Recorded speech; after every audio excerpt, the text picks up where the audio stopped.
يا أيها الذين آمنوا إن جاءكم فاسق بنبأ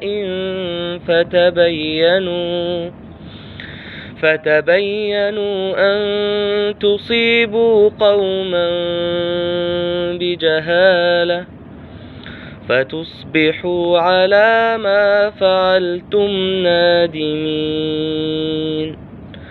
واعلموا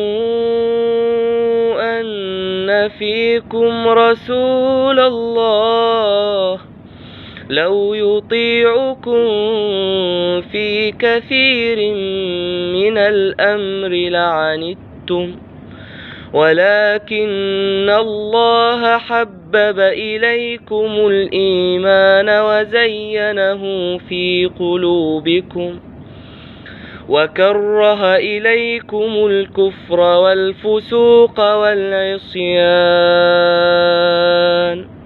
أولئك هم الراشدون فضلا من الله ونعمة والله عليم حكيم.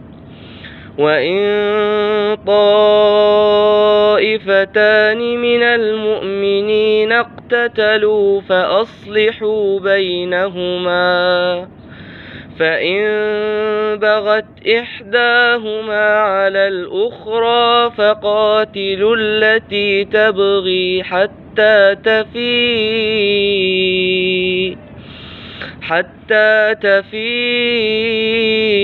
إلى أمر الله فإن فاءت فأصلحوا بينهما بالعدل وأقسطوا إن الله يحب المقسطين.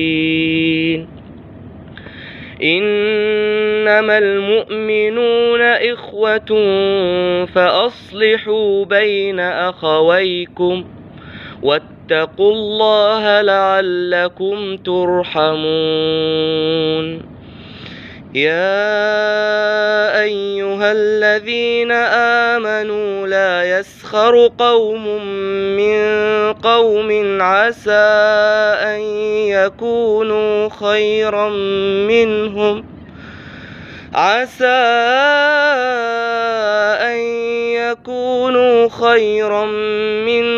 ولا نساء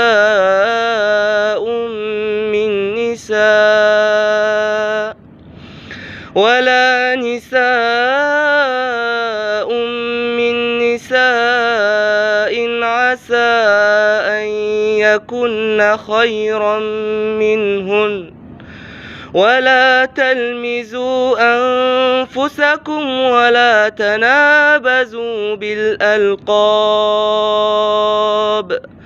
بئس الاسم الفسوق بعد الإيمان ومن لم يتب فأولئك